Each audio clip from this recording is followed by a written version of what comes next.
Hi, my name is Santiago-Rodriguez, and welcome to the Truly Rich Mom Show. Today, let's talk about the need for us to humble ourselves and pray, and to always seek God's help and guidance. After all, even Jesus needed help, right? If you're anything like me though, this is easier said than done. Acknowledging that we need help, that we need God every single moment of every single day is sometimes challenging, especially when we feel confident about our own abilities, skills, and talents. We also fail to see that we need God's help when we are too busy, when we are too focused on doing rather than being, especially being in God's presence. However, the truth is that even Jesus, who was God Himself, needed help. He needed to be always connected to God. He always prayed and sought God, especially during the times he knew he would need God's help. Now, let's take a look at some passages in the Bible that tell of such times.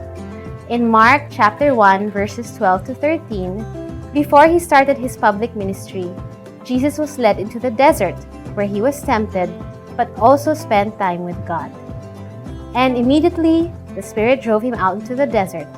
And he was in the desert 40 days and 40 nights and was tempted by Satan. And he was with beasts, and the angels ministered to him.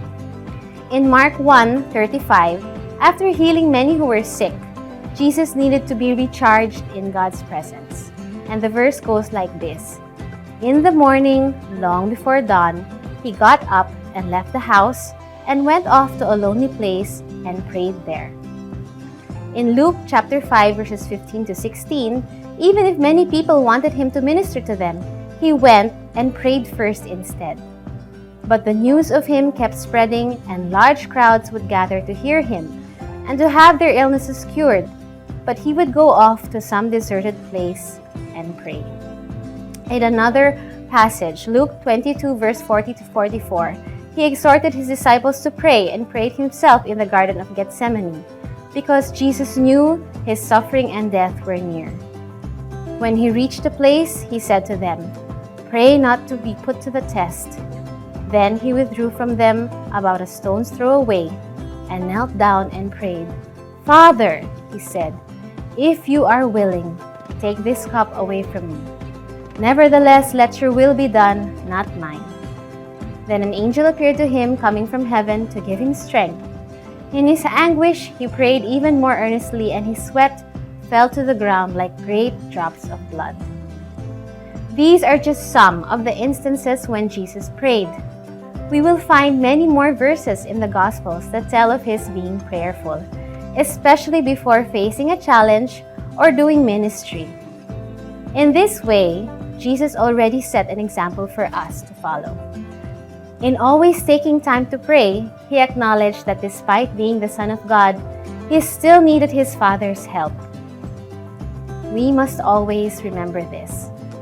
If Jesus, the divine Word made flesh, knew the importance of spending time with the Father, we too must take the time to connect to God, to bask in His embrace, to seek His guidance, to ask for His protection, to fill our love tanks with His unconditional love. Because it is only then that we can do what He wants of us.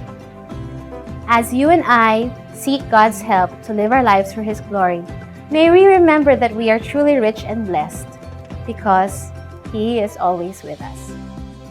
Until next time, this is Santiago-Rodriguez, your friend and host, signing off from the Truly Rich Mom Show. God bless you always.